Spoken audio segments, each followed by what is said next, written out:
Ассалаумағалейкум. Сіздермен Қаж Медиа арнасы YouTube Times бағдарламасы. Әдеттегідей біздің арнаның сәнін келтіретін Ғалымжан Қалбаев, Жарқын Мырзатай және осы соңғы сайлауға түсіп жатқан кандидаттардың қазіргі ең жаңағыдай қалай десек болады, ең көп көрілімде болып жатқан, ең көп таңдаулы болып жатқан, ең көп елмен жақсы жұмыс атқарып жатқан кандидаттардың бірі Арман Оразбаев. Қош келіпсіздер. Рахмет. Ассалаумағалейкум. Енді ең қызып тұрған қазіргі әңгіме, әрине біз саяси әңгімелерге қатты жақындамайтын едік, бірақ мына сайлау бір ерекше сайлау болып, бұл тақырыпқа кірмесімізге амал болмай жатыр. Бірақ жаңағы айтқанымдай, ең елеулі тірліктерді жасап жатқан қазір әлеуметтік желі, бәріміз әлеуметтік желіде отырмыз. Қай әлеуметтік парақшаны ашсаң да осы Арекең шығып жатыр. Ареке, ісіңізге береке берсін. Қалай болып жатыр сайлау? Сайлау жалпы айтқанда бәрі жақсы, жаңағы 50-ге 50% жаңағы партияның өтімдері. Одан өз-өзін сайлау, өз-өзін ұсыну жағынан 50% рұқсат берді қала мен аудандарға. Ал мәжіліске 70-те 30. Сонда қала мәслихатына сөйтіп өзімізді жаңағыдай тіркеліп, өзімізді ұсындық.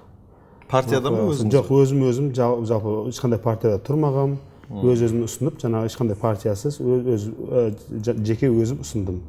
Ол халықтың партияға деген сенім азайып кеткендіктен ба негізі? Қалай ойлайсыз? Енді баяғыда осы күнге дейін былай айтқанда Атамекен енді баяғы Нұр Отан ғой, енді сөзін ашу керек. Нұр Отан алдында партияның басында отыратын президент тұғын. Одан кейін әкімдер тұратын тұғын партияның ішінде. Қазір елбасымыз ол түбегейлі өзгертті. Партияның хатшысы жаңағы әкімдер боламайды. Президент елбасы ешқандай партияны қолдамайды. Енді бұл жерде таза бәсеке болады. Бұл бір қызығы, бұл жерде мысалға жаңадан партиялар ашылып жатыр. 7 партия, ішінде ең жаңадан ашылған республика деген партия бар. Жалпы негізі былай келгенде ұнайды маған, олардың былай несі жақсы отыр, үгіт насихаты, бағдарламалары жақсы отырды. И онша жастар. Олардың ең ортаңғы жасы 37-де. Мен де сол 37-темін. 11 сектордан біз түсіп жатырмыз. 7 кандидатымыз бар. Общий менімен бірге қосқан кезде 7-міз. Соның ішінде ең жасы мен екем. Өзім жаңағы туған ауылдан, өскен ауылымыздан шығып жатырмыз. Сонда бір ниет бар. Енді бұл қазір әкімдердің рөлі бұл сайлауға болмағанымен қалай бұлай кандидаттармен жарысқан кезде біліне ма әкімнің рөлі? Біреуге жақтасатын сияқты ма?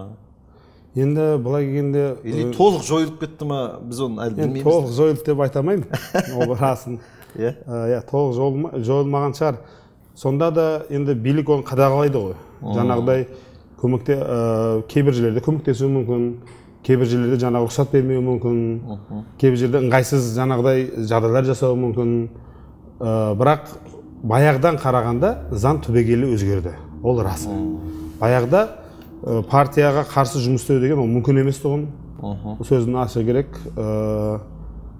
Мен осы сайлауда алдында жауаспам түскен тұғын, осы 2016 жылы сайлау болған кезде, сол кезде біз қатты жүгірдік, дауысын бәрін жинап бердік, ол рас, оның бәрі көрді, бірақ өте алмай қалды. Өйткені партияның айтқанымен жұмыс істеп кетті. Бұл жолы жаңағы сенімді өкілді қоя аласың әр учаскеге. Сосын камераға рұқсат берді, камера қоюыңызға. И жаңағыдай санаған кезде протоколмен бірге санап, протоколмен шығады.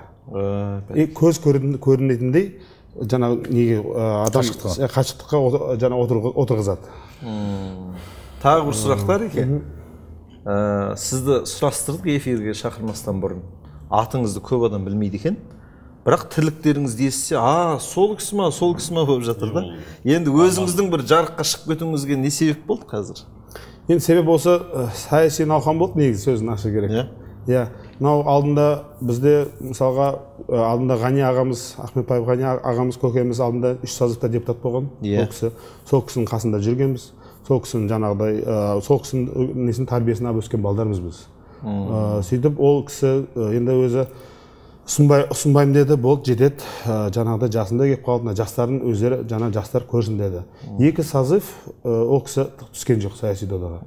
Екеуінде де депутаттар енді сайланды, бірақ оларды біз көрген жоқпыз, естіген де жоқпыз. Енді сол ішінде жаңағы Қасым Жомарт Кемелұлының өзгеріс керек деп жатқаны сол ғой. Енді Жарқын ұстазымыз енді имамдарға қазір ешқандай үгіт насихатқа рұқсат жоқ негізі, бірақ бұл кісі қазір имам емес, бұл кісі ұстаз болып жүр. Иван деп айтамын, жаным ғой. Диван отқан, Иван деп. Енді Жарқын аға, осы уақытқа дейінгі айтылған әңгімелеріңізде, уағыздарыңызда жемқорлыққа қатты айттыңыз. Кейбір билікті сынаған жеріңіз көп.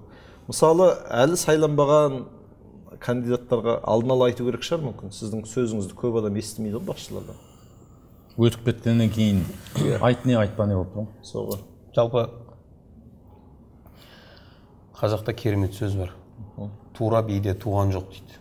Туғанды биде иман жоқ дейді.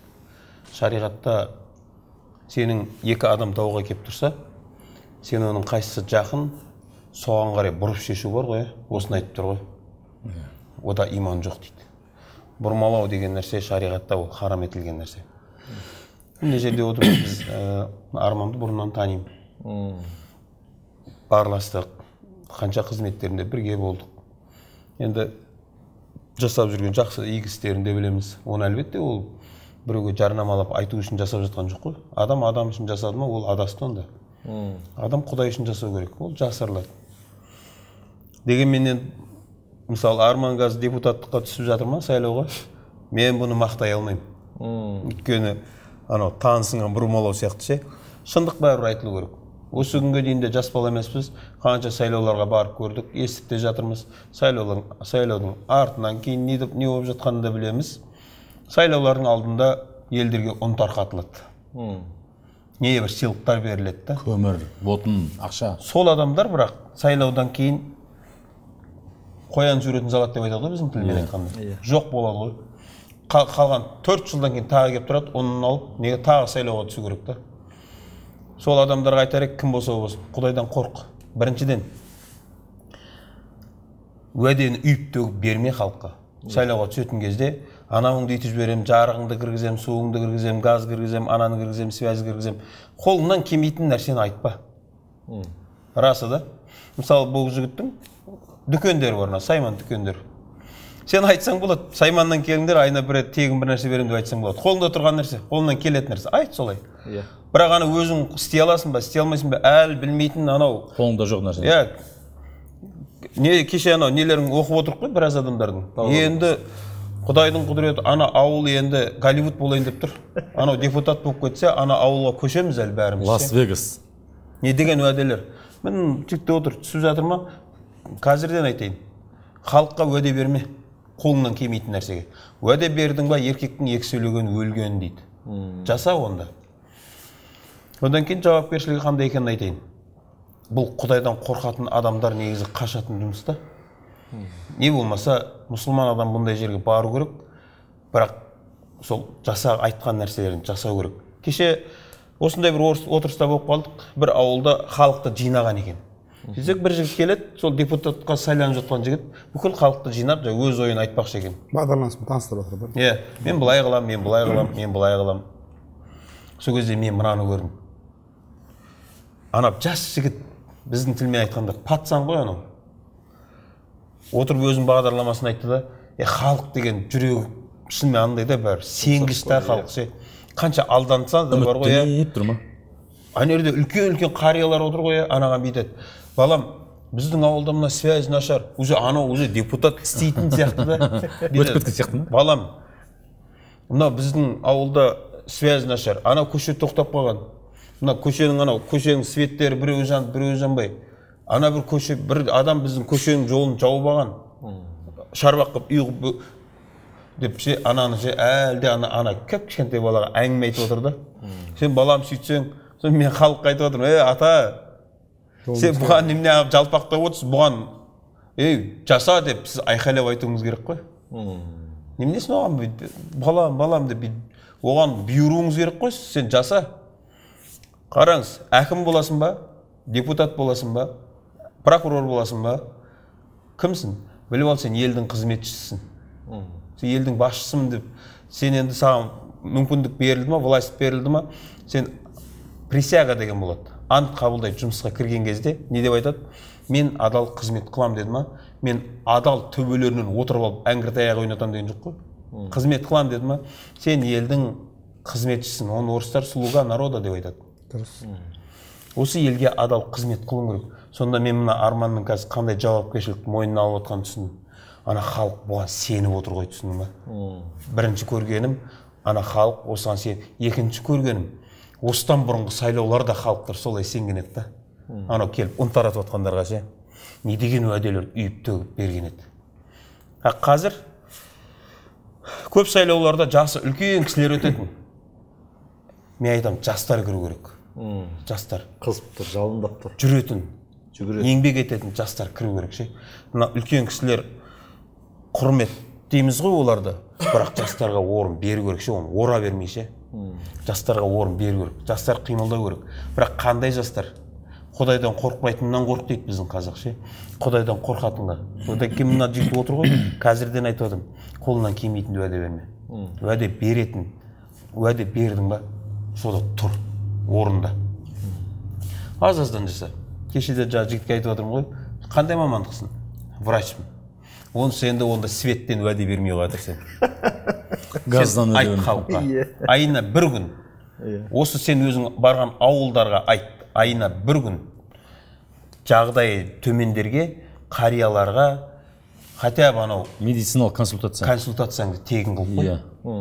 Айына. Білесің ба? Кеңес беру. Ауылда қанша адамдар құлағы ауырады. Біреуінің уақыты жоқ келуге, біреуінің келуге ақшасы жоқ та.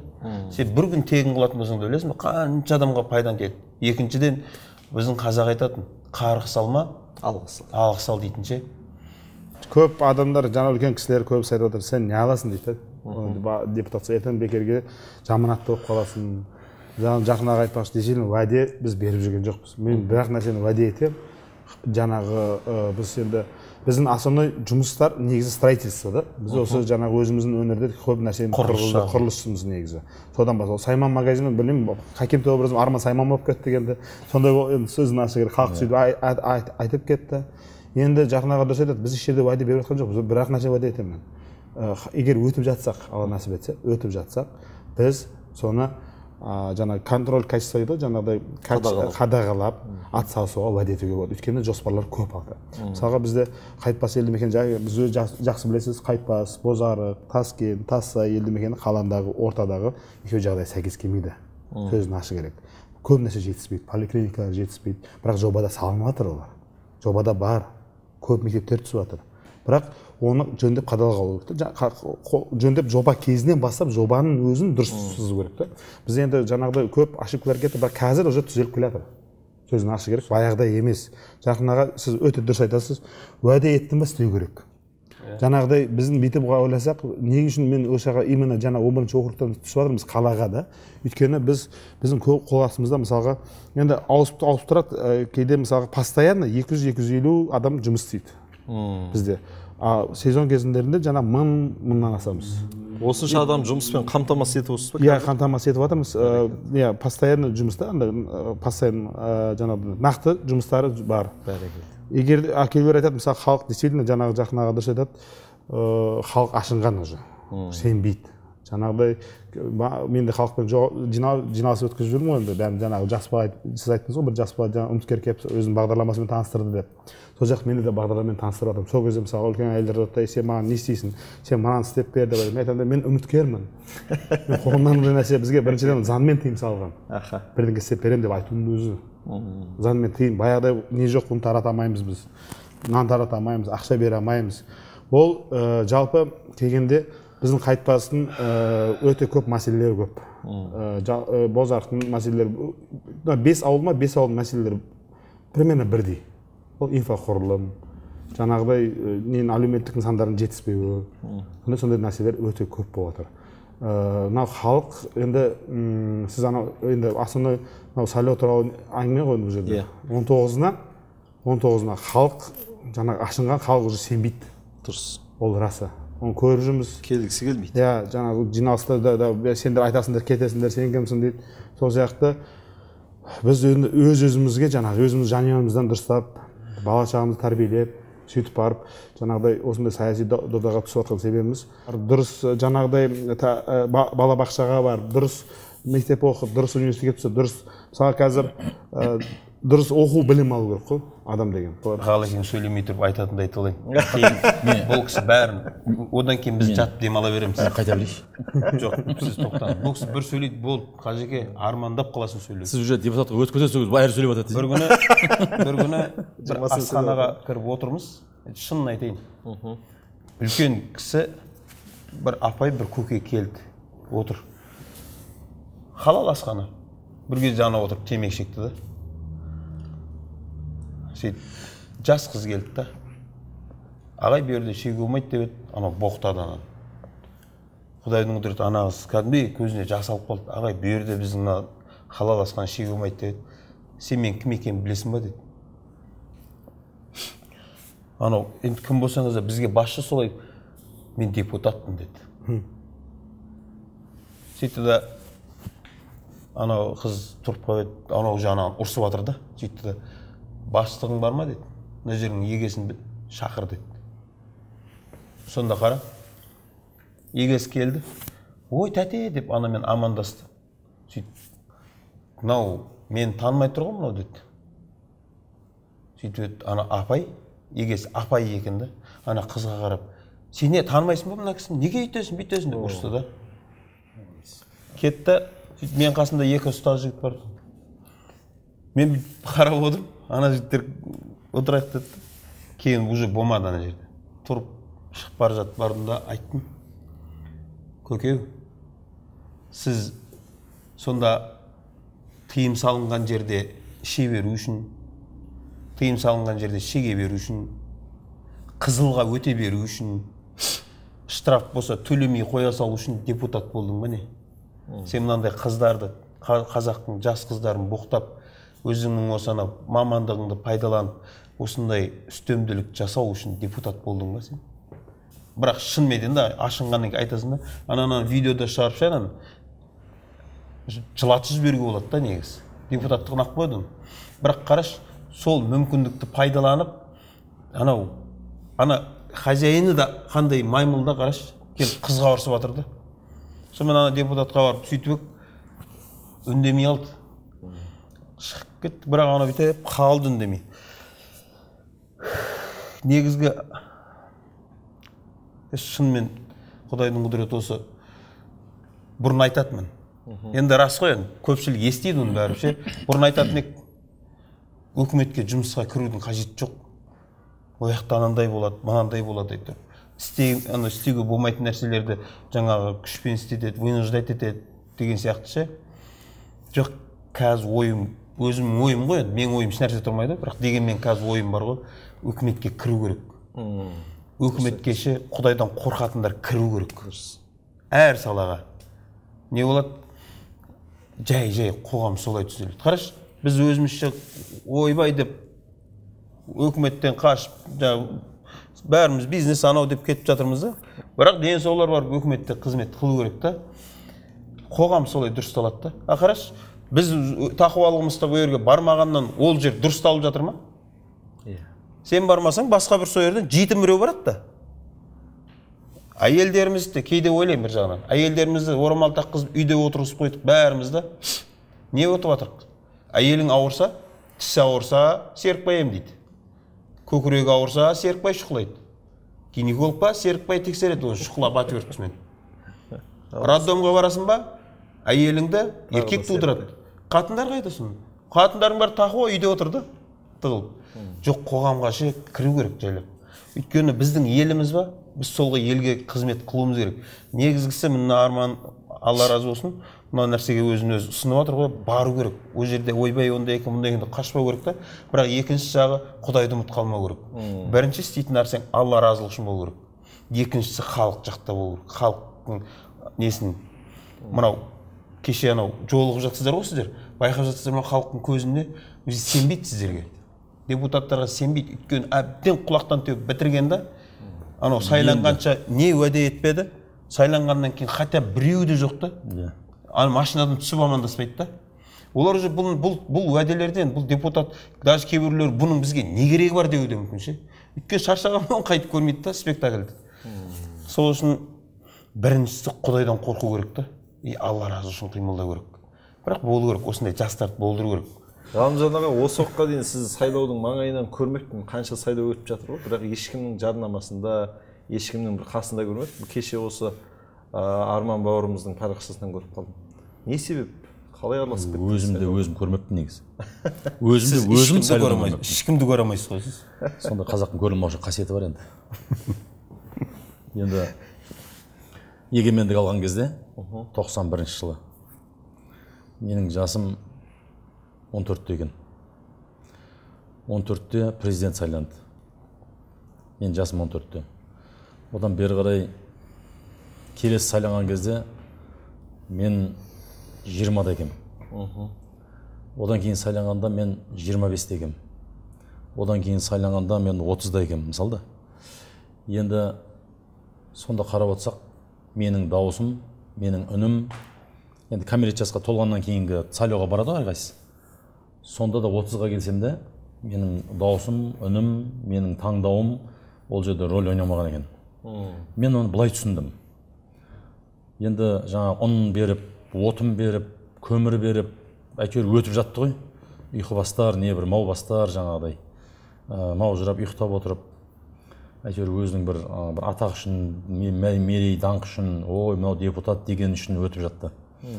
Шын істейтіндер болды, бірақ көп істей алмай кетіп қалып жатты. Келесі созывқа бармай жатты. Өйткені ана жердегі шамал ыңғайсыз келеңсіздерді көрген шығар. Оны теледидардан да көрдік. Мандатын тастап шығып кетіп жатқан кісілерді де көрдік. Немесе екінші созывқа түспей, үшінші созывқа түспей жүргендер. Енді болып қалар, мен тағы да 4-5 созывты атқарып, Шерхан Мұртаза марқұм көкелеріміз сияқты кісілерде сонша үміттеніп, болып қалар деп, олардың да үміт үзіліп кетті. Сондағы 30 жылда сайраған бір қазақ тілі бір орнына келіп, бір ұясына ұялап, өзінің тұғырына келіп отыра алмады. Әлі қаңғырып, бейшара квартирада жүр қазақ тілі. Өзінің үйі жоқ, өзінің қорғаушысы жоқ. Енді бұл да бір уақытта, жақсы уақыттарда келер. Енді мен бұл өткен іске өкінбе дейді ғой. Мен оған қатты өкінбеймін. Өйткені мен ол кезде шынымды айтсам, мен кімді таңдарымды да білмеймін ол жерде. Мен кешегі қозлақ бағып жүрген, тезек теріп жүрген, әйтеуір сол күні түскі тамағым мен кешкі тамағымды ішіп жатсам, тойып жатсам, ашқамасам, анау братандардың киімін біреу алып қоймай, мен сол киімді мен кисем. Ағаларымыз ғой, енді братандар дейтін қой, солардың киімін киіп өстік. Аяқ киім, спортивкасы болсын, жаңағы костюм болсын, көйлегі болсын. Солардың сумкасын ұстадық келесі жаңа жылға бару үшін.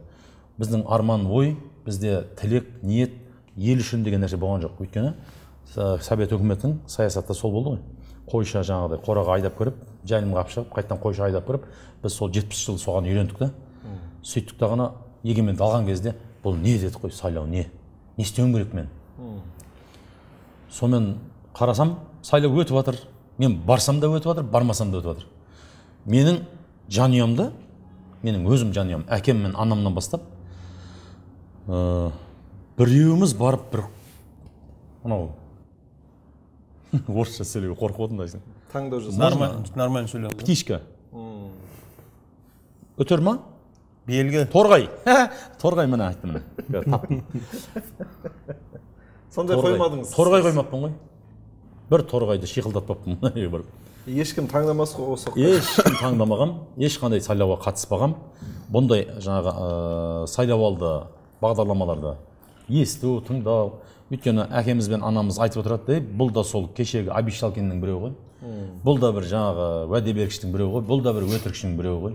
Бұл да бір қарақшының біреуі ғой дегенді естігенде, бізге баруға қажет емес екен о жаққа деген психологиялық бізде кәдімгі іште неміз сондай қалыптасты ой пікір.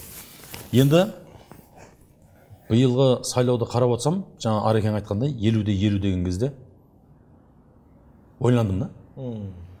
50-50. Бұрын тек партия арқылы өтесің. Партияның ішіне мүше болсаң болды, өтесің. Егер мүшелікте жоқ болсаң, өтпейсің. Сен ұсына алмайсың да өзіңді.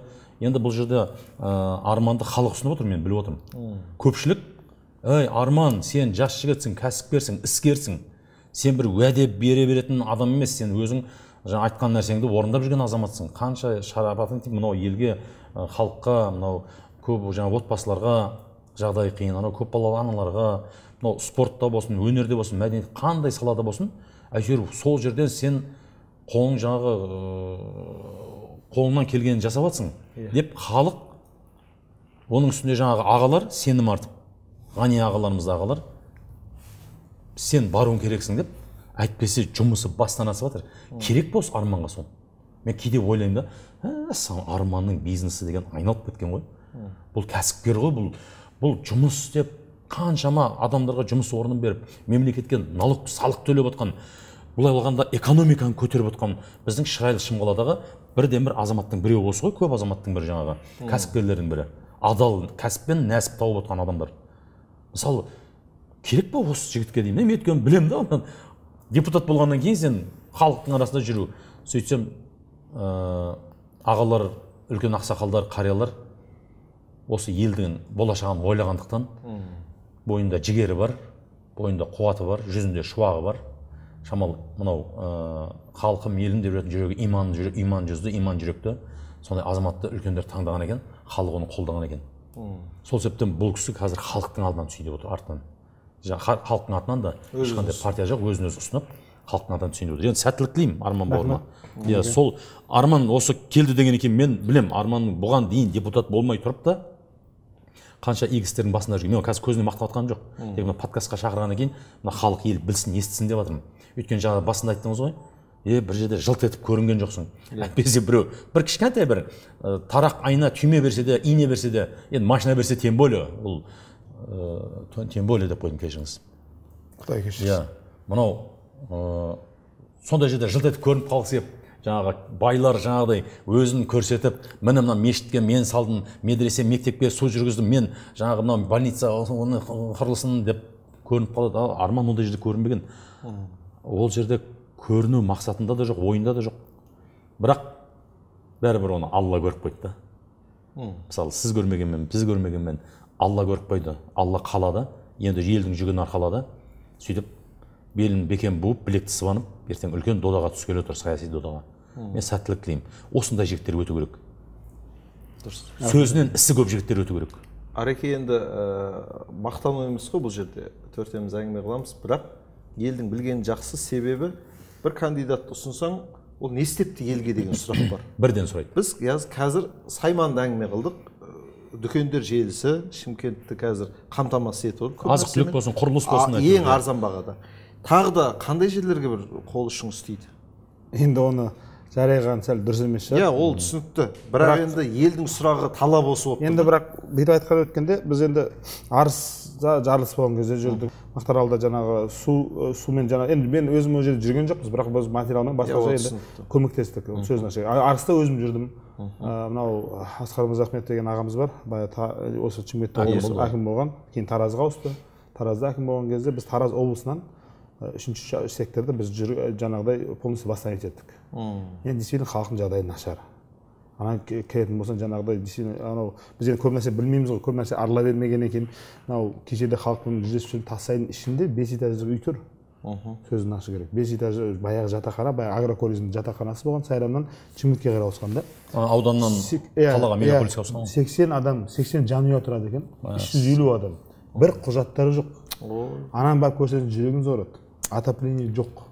Олар маған дауыс бере алмайды, просто мен действительно жүрегім ауырып кетті кешегі. Тізімде болмаса, прописка жоқ болса. Мен оны қойшы жаңағыда Мадияр деген өзім жоласпадым, Сайрамда замаким болып жұмыс істейді. Солар жаңағы шықтым, давай маған түбін тауып бер деп.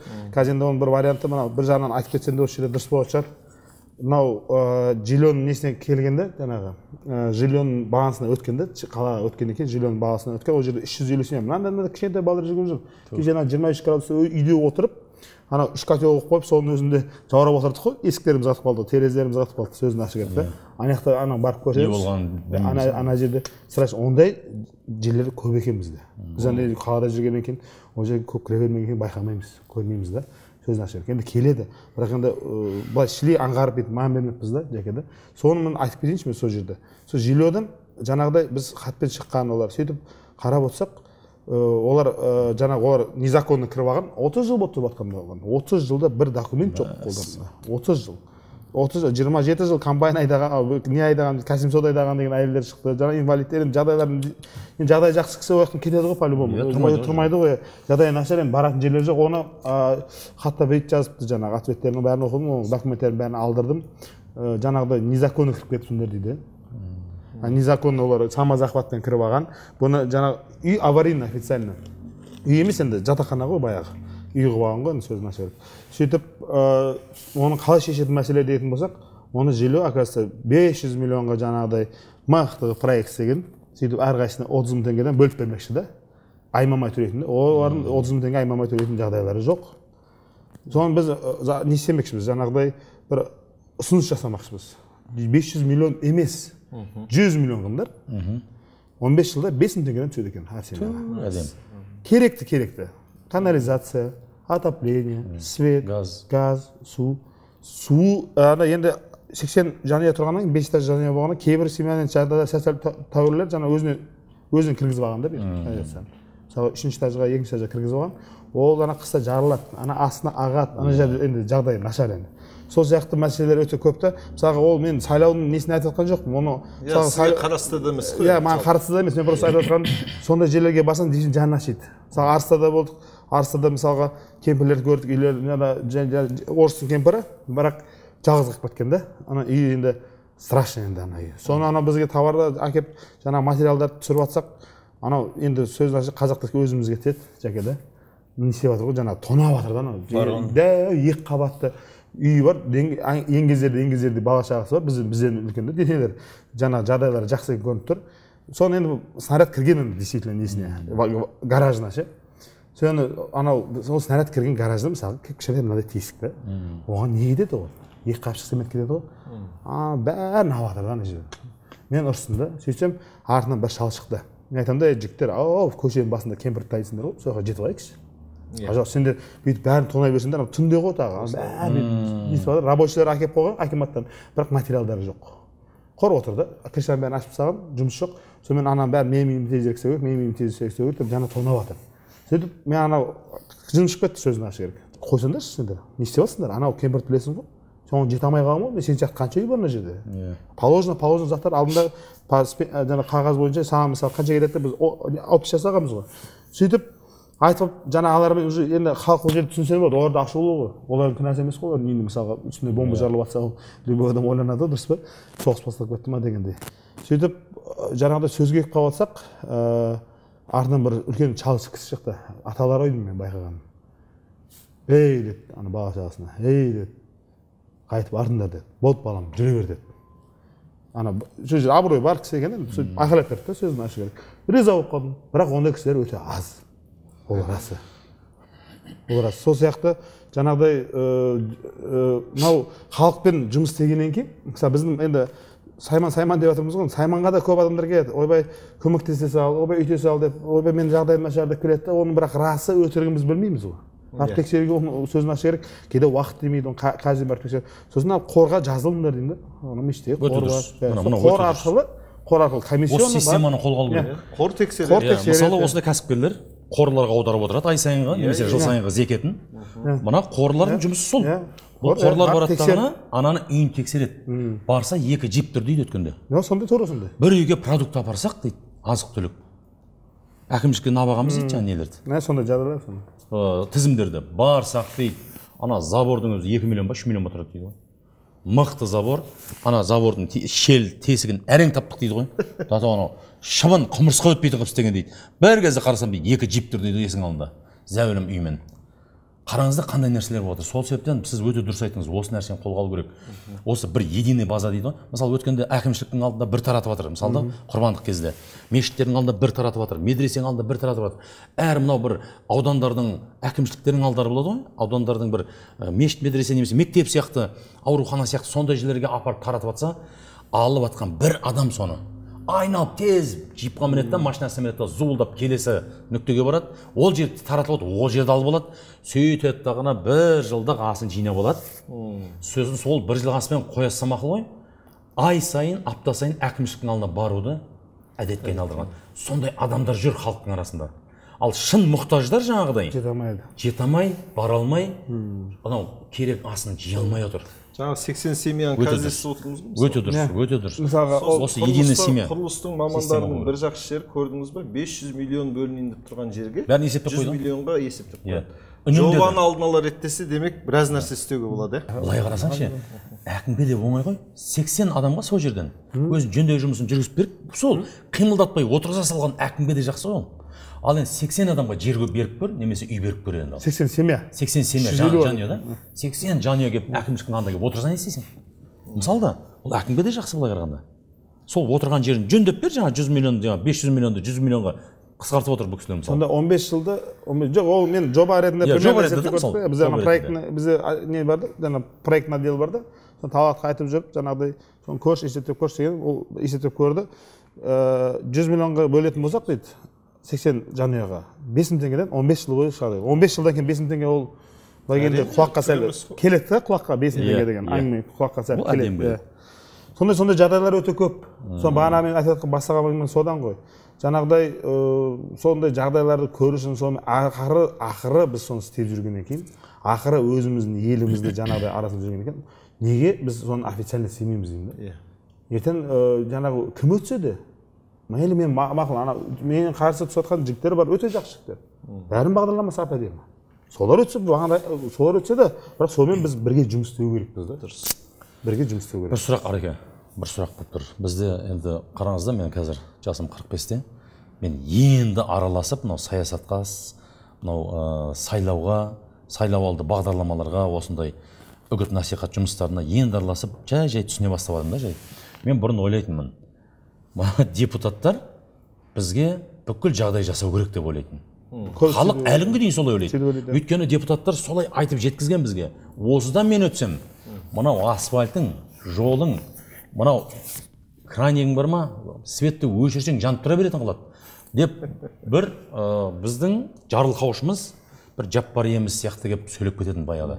Сонда біз аузымыз ашылып, ақшаның бәрі депутаттарда екен ғой деп ойлайтынбыз. Енді осынша мынау мен сияқты саяси сауатсыздарға бір айтып түсіндіріңізші, депутат не істейді? Өзінің қалтасынан ақша шығарып бәрін жарылқай ма? Жоқ. Әлде басқа жақтан қаржы келе ма? Немесе осы мысалы сіз депутат болған кезде халық сізден не күту керек мысалы? Осыны айтып беріңізші маған түсіндіріп. Мынау қалалық мәслихатқа келетін болсақ, қалалық мәслихатта 32 депутат, 32 депутат. 16 жаңағыдай партияны өтеді. Спискіде 16 өз-өзін жаңағыдай халықтың арасында ұсынып өтеді. Адам мандатын дейді ғой. Сол сияқты ода айлық жоқ депутатта.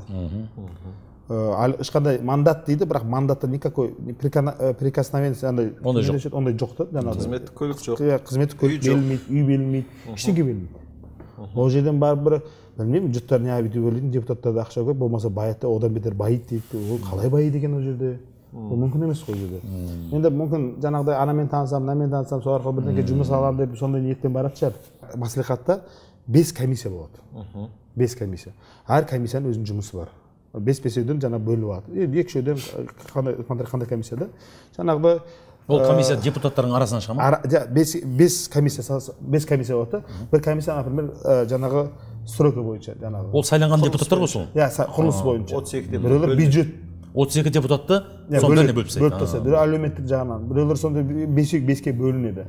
Сөйтіп жаңағы сессия болады. Сессияның алдында соның бәрі бүйтіп ұсынады. Осындай деп. Мысалы біздің Шымкент қазір точно білмеймін, бірақ облыс екеуі бөлінбей тұрған кезінде біз Шымкент дотационный облыстығымыз. Біз дотация сұрайтындығымыз өкіметтен. Бізге өз-өзімізді біз асыра алмаймыз. Өйткені бізде мынандай крупный производство жоқ. Енді бір шыны ұстамасақ, қалған жерлерде нелер жоқ. Содан кейін сол бюджетті бекіткен кезде мысалға олар ақша осыншама бізге бюджетке ақша керек деп олар запрос жасайды мысалы алдын ала да мемлекеттен. Соны бекітеді. Сол кезде мысалға жаңағыдай жобалар примерно бір жылдың алдын ала жобаны бәрін есептеп қарайды да, соның примерно сумма шығады. Неге мысалы бір жылдық. Сол бір жылдық сумманы бөлген кезде, например, мен мысалы осы 11-ші округтан түсіп жатсам, мен мысалға осы ауылдың билерімен жұмыс істеп, олар не мұқтаждарын білетін болса, мен мысалға өзіме жаңағыда үндеу жолдаймын да, осындай, маған осындай ауылға мынаншама больница керек, маған мынаншама қаражат керек, маған мынаншама жолға сендер мән бекітіп беріңдер деп. Соған олар алады да барып тексереді, департамент жаңағы өзі көп қой департамент акиматтың ішінде, сол департаменттер келіп тексереді соны, сөйтіп соға жоба жасайды, сосын бекітеді, содан кейін барып сол ақша бөлінеді. А көбісі сессияда, мысалға, бізде сессия қатысып жүрміз, ағаларымыз қасынан барып, анда-санда қызық көріп, жаңағыдай, осыдан бір 5-6 жыл бұрын қызық көріп, жаңағы қатысқанбыз сессияларға. Бір көтеріліп жатқан, жаңағыдай, вопросы жаңағы действительно қарнашада екен мына жерде. Өзім жаңағы, мен в общем тонап кетті ғой, ол жерде мысалы сессия болған кезде жалғыз әкім отырмайды ғой. Кім отырады? ДВД-ның бастығы отырады.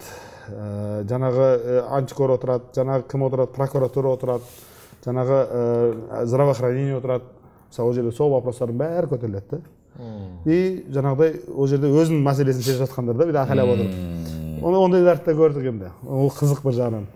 Сондай болмасын деп отырдық қой енді. Құдай қаласа мынау жастар келіп, жастар араға түсетін болса, енді жастарда демекші, біз мысалы қазір даже производство ашамыз ғой, жаңағы жұмыс орнын ашайын десек, мысалы ашып жатырмыз ғой, бірақ мамандырылған адам таппаймыз ғой.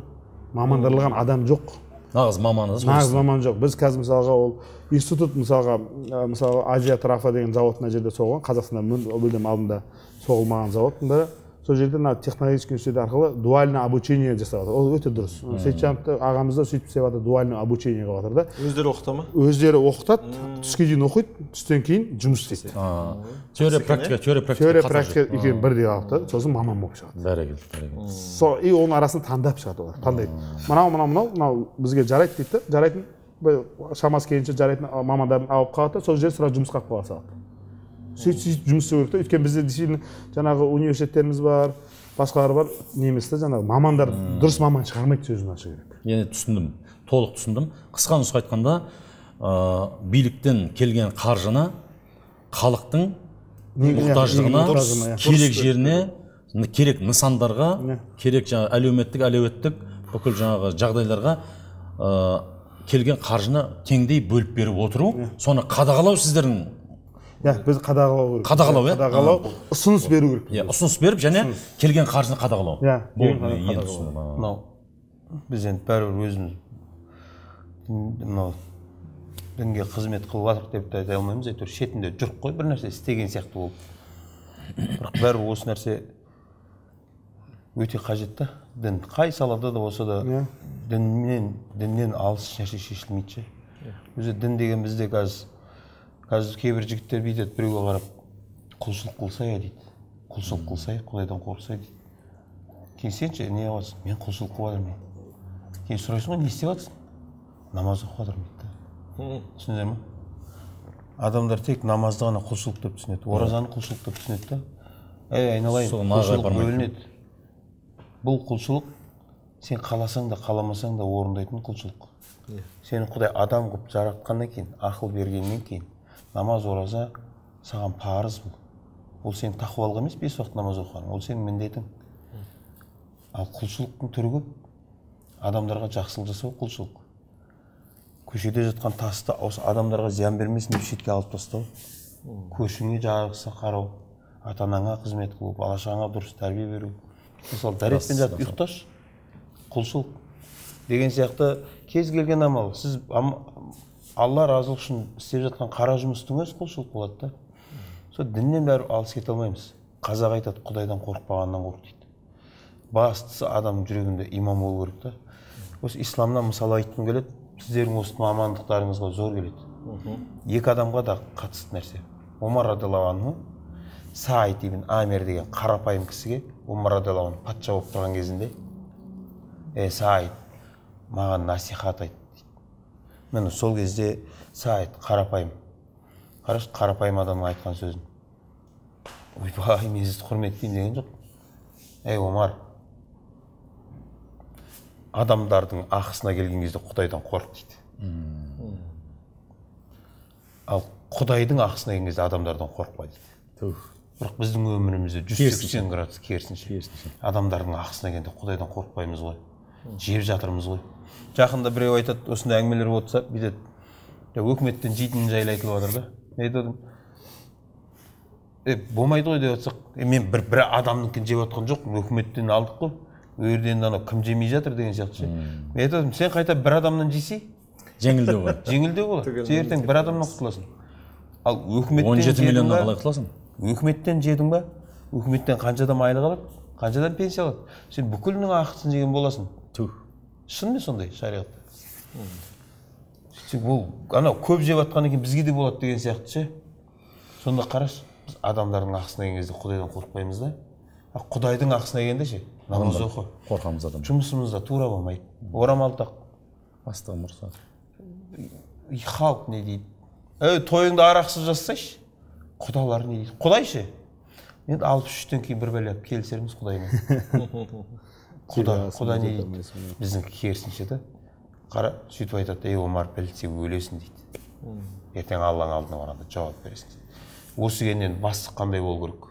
Омар айтады, Саид, мені адасқан кезде маған осылай жол сілтеп тұратын достарым бар. Қандай жақсы дейді.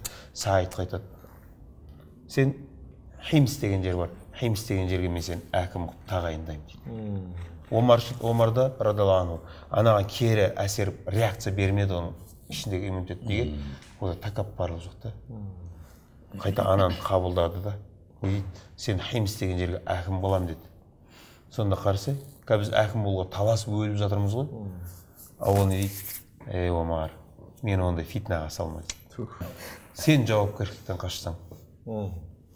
Мен қашсам. Сонда кім болады ол жерде?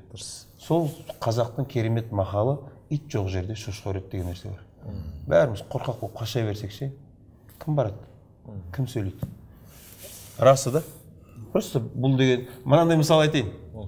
Құран жаттайсың ғой. Жаттаған Құранды ұмыту, хорошо, что сендер жаттаған жоқсыңдар, көп деп қойсай. Бірақ расы да, біз көп жаттамағанбыз ғой.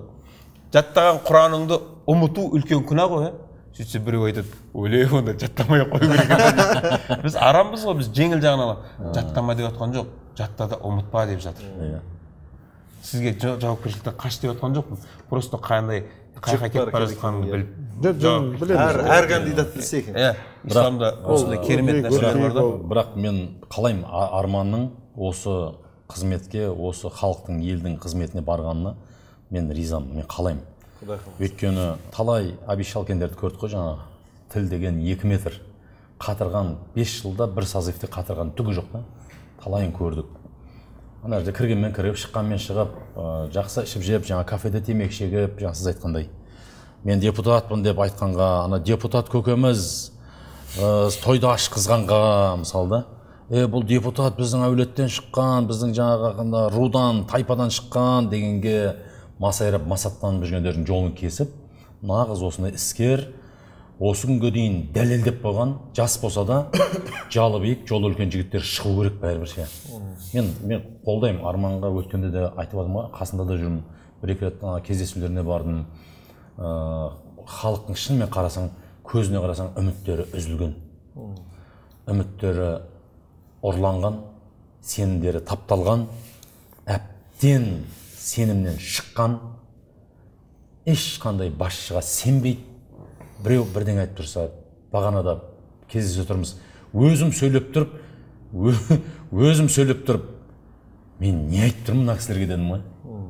Мен мына кісілерге не айтып тұрмын? Мен 30 жыл бойы айтып қойған нәрсені қайталап тұрмын ғой дедім ғой.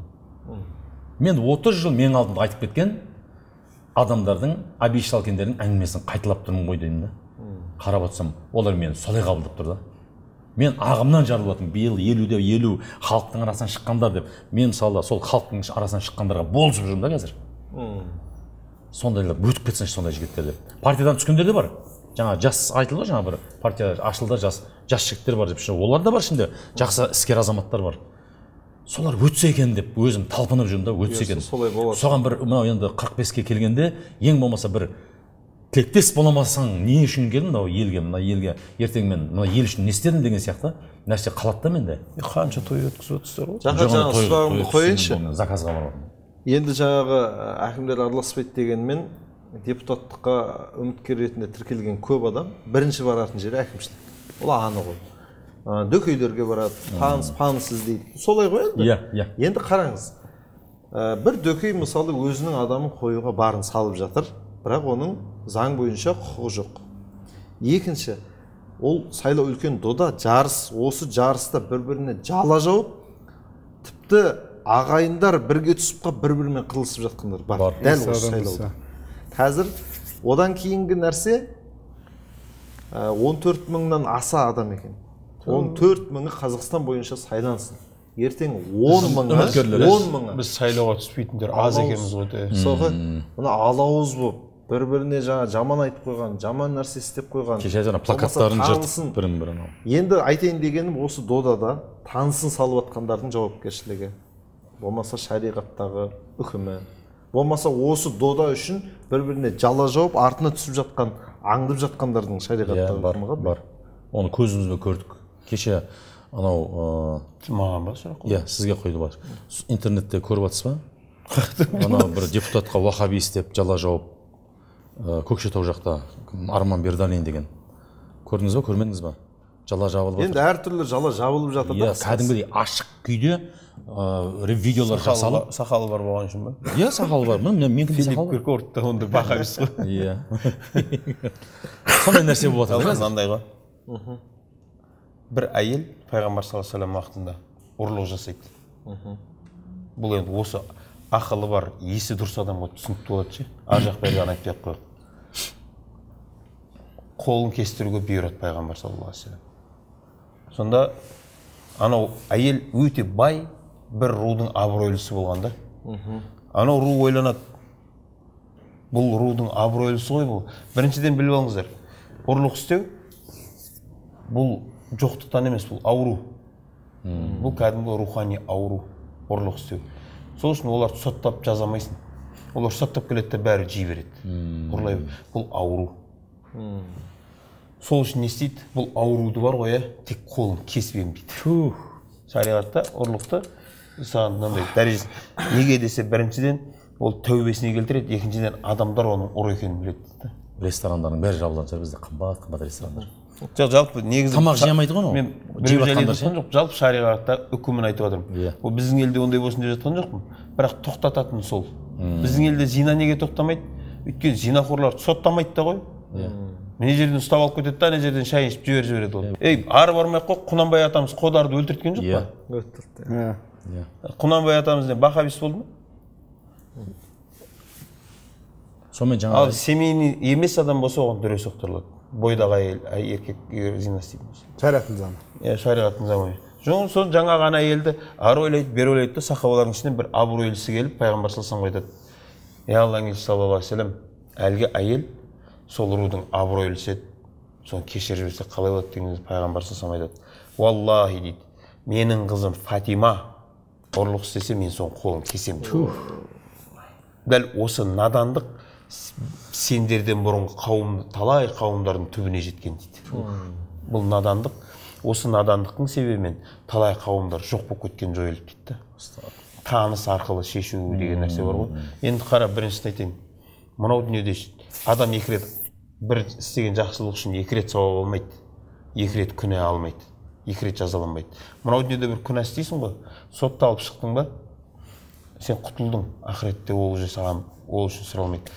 Ал анау ақшасын беріп сотталмай жүргендер біліп алсын, ол дәл сол іс үшін қияметте сойға қалдырып жатыр ма олар? Сойға қалдырып жатыр. Ауыр екен. Иә, ал жақсылық істедің ба? Бізде ана бүйтеді ғой, біреуге садақа береді да, Алла үшін бердім дейді, ертесіне қарап тұрады. Анау келіп амандаспаса, кеңінің ау, жақсылық түсінбейтін бәлекен. Сонда ол өз үшін. Негізі жүгіріп келіп амандасу үшін. Амандасу керек та ол. Сен анадан күтіп тұрсың ба? Сен ақыретте ол жоқ, саған ол жақсы. Сен мынау үшін бергесің да.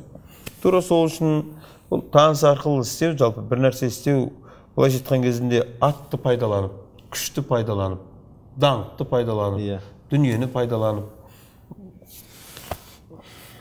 шенді пайдаланып, бір нәрсені шешіп жіберу бар ғой. Сонда ол ойлап тұрған жоқ та, бүкіл елдің ертеңіне зиян келтіріп тұр да, қысқасы. Алдағы 5 жылда тірлік істемейтін адамды барынша тырысып жатыр. Енді қазір мүмкін мынандай болып қалуы мүмкін. Менің айтқаным кейбір адамдарға дұрыс болмай қалуы мүмкін, бірақ шынын айтайын. Көбісі ұнамайды ғой енді. Көп адам. Біздің мектепте қазір ОБТ-дан өте алмай жатқан, қазір мұғалімдер ше бүйтеді. вроде дейді мектепте жақсы бітірген балдар көп еді ғой дейді да. Неге ұбт-дан өте алмай қалды? Не деген үміткерлеріміз өте алмай қалды дейді. Сөйтсек олардың үміткерлерінің түрін айтып берейін ба? Бәрі емес, кейбір мұғалімдер отыр, балдарға тапсырма береді. Бұрын біздің қасымызда, үйімнің қасында Мақұлбек деген ата болатын, тарихтан сабақ берген. Күніге кешке көшеде кітап оқып отыратын. Асырдан кейін. Ертең бізге беретін сабағына дайындалатын. Қазір бәрі емес қой, кейбір мұғалімдер бар. Балдарға тақырып тапсырма береді, тек тапсырмасын. Енді балдар түсінбейді да, апай бұны түсіндіріп жүрсеңші, нер қандай болады десе, Google-да ашып көріңдер дейді. Google-да жауап тұр. Google-да ашыңдар дейді. Сөйтеді да қазір әр класстың WhatsApp-ын ашып қойған топты, ата-аналарына тапсырма береді. Тастай салады. Балдарыңызға мына жерде Google-да мынаны жауап тұр. Жазып келіңіздер дейді. Ата-ананың бар Wi-Fi іздеп жүр. Енді қара, бала отыр. Мен ата-анамын. Мен Google-ды ашам, табам. Берге бер. Оғашы мына ойнап отырады. Мен табам да, берге бер. Жаз мынаның жауабы. Мына жеріне мынандай деп жаз. Мынандай, аны жазады. Болды. Ертесіне апарып береді. Аны ашады да. Машалла. Енді олар машалла демейді ғой. Ё-моё деймін. Не дейді? Керемет деймін. Сөйтеді да 5 қойып береді. Баланың миында дым жоқ, түсіндің ба? Мынау тапсырма берді, шешесі көшіріп берді. Көшіріп үлгермегенде 3 алып 2 алып жүре береді. Сосын бағаны алды, бана бала авторитет ұбт-ға келіп, миында дым жоқ та. Сөйтіп өз-өзіне қол жұмсады, талай адамдар. Баяғыда 50% анау баяғы Совет өкіметтен қақып кеткендер ғой, сол сабақ береді, 50% жаңадан келген мұғалімдер еді ғой. Жаңадан келген мұғалімдер, мысалы Казмту деген үлкен университет қой, технический университет, Қазақстанда ең мықтының бірі ғой, ең мықтының бірі, технический жағынан да. И соның өзінде альфа мен гамманы беттан жаза алмайтын мұғалімдерге бізге сабақ беретін ғой, мысалы. Ол рас. Біз қазақ группасы болғанымен бізге мұғалім жетіспегеннен кейін бізге қазақша дым түсінбейтін мұғалімдер қойылды ғой. Орысшада тек қана. Сөйтіп балдар шығады да, жаңағы Абылай хан историясын айтып тұрады. Пәннің аты стандарттау және сертификат алаттау да. Сол пәнде мысалы Абылай хан тарихын айтып тұрады, бот садись 5 деп 5-ті қоя береді да. Өйткені түсінбейді ғой қазақша. Мысалы сондай мұғалімдеріміз болды. Анау бала тоқтамаса болды. Содан кейін қаяқтан ол адам ретінде, жаңағы кім ретінде, маман ретінде кім алады жұмысқа? Жақында бір уағызда мынандай айттым да. Кез келген адам елге, дінге қызмет ете алады. Міндетті түрде уағыз айту шарт емес. Сен бір хадиске амал ет. Пайғамбар салам айтады, мұнафиқтың 3 сипаты болады. Өтірік сөйлейді, уәдеде тұрмайды, аманатқа қиянат қылады. Сен осы хадисті ал да, просто осы үшеуін істемеші. Сен мен дінге қызметің сол болады. Қазір көрдіңіздер ғой, өткенде Оралда бір сақалды адам өлтіріп еді. Ислам не деген бәле деп интернетте шу. Ислам емес, ол адам ғой ол. Ислам істеген жоқ қой, адам істеді. Исламда істе деп тұрған жоқ. Бірақ ана сақалын көрген үшін бұл уже ислам осыған жала жабатындар Құдай берді. Сол үшін мен сізге қарапты адамдар, міне мұсылмандар деп айтады. Әр адам өзінің істеген ісінде өтірік айтпасын, аманатқа қиянат қылмасын. Уәде берді ма, тұрсын. Мен өкіметте басшылықта қызмет қылатындар мейлі. Біреуін алайық, жаңа мұғалім. Мұғалім жұмысқа кірген кезінде адал қызмет қылам деді ма? Уәде. Уақыт деген нәрсе аманат. Бұларда жарты ставка, бір ставка, бір жарым ставка деген болады. Олар не үшін ондай бөлінген? Айлық, үшеуінде 3 түрлі. Бір жарым ставка деген айлық. Бұның бар немен есептеледі? Әр сабақ берген уақыт. Демек, мен айтқым келгені, уақыттың сенің ақша ғой есептеулі. Демек, сіз бір классқа кіресіз, 45 бала, 30 бала отыр, 20 бала отыр ма? 45 минут саған уақыт берілді ма? Мына 45 минут сен жеке өзіңе арнауға ақың жоқ. Өйткені сен осы 45 минут үшін ақша алып жатсың ғой. Сен ол жерде балдарға тапсырма беріп қойып, бөтен бөлмеге барып, не болмаса мынау телефон шықлап, әнеде WhatsApp-та оқыңдар деп қойып, WhatsApp-та отырып, жеке өміріңмен айналысуға ақың жоқ. Неге? Өйткені сен осын ақша алып жатсың. Енді сен дәл сол аны уәдеңде тұрып, мына уақыт деген аманат қой. Осыған қиянат қылмай, 45 минут уақытыңды барынша балаға беретін болсаң бар ғой, мен сонда дұрыс балдар шығады да. Енді қара, бір класты өлшейді, 30 бала, 45 минутта тексеріліп үлгеру керек. Үлгере алмай жатыр ма? демек адам санын азайту керек. Әр бала тексерілуге. А бізде не істейсің? 4-5 бала тапсырады, болды қалған ана біз сияқты артында отыра береді. Күніге айналып кетіп тұра береді. Артында отыра береді да. Неге? Өйткені мынау тұрған адам ана жақтағы уақытты өзіне жұмсап қойып жатыр, түсінесіз бе? Міне дәл осылай қарайтын болсақ бар ғой, өтірік айтпа. Аманатқа қиянат қылма. Уәдеңде тұршы. Сен мен мұсылмансың ғой, сен хадиске амал еттің ғой, сен дінге қызмет қылған боласың, елге қызмет. Мысалы, жер жыртатындар. Егесінің көзінше 30 сантиметр батырады да, дырррр дегізіп жүреді. Егесі кетіп 15-ке көтереді да, солярка жиды, дырррр дегізіп ұрады да. Құдай көріп тұр деген жоқ, егесі көріп тұр деген нәрсе бар да бізде. Енді осы уақытқа дейін, мысалы, әртісті де молдамен кездестірдім осы арнада. Жаңағыдай қыздар мен жігіттер таныстырам деген кісілерді де молдамен жолықтырдым. Өйткені осы жерде нағыз шариғаттың үкімі айтылу керек. Және соны жасауымыз керек. Біздің ісімізде қателік болмау керек қой. Енді осы эфирге жаңағыдай осы депутат болам деп армандап жүрген талай кандидатты шақыруға тырыстық, бірақ келіскені осы Арекең болды. Демек, міне адал қызмет етем, адал тірлік істеймін деп, міне жүзімді жарық етем деп келіп отыр. Ареке, Алла разы болсын, сізге береке берсін. Тек сәттілік тілейміз. Жаңағы тек 5 жылға емес, өмір бойы қазаққа қызмет етуге баршаңызға жазсын.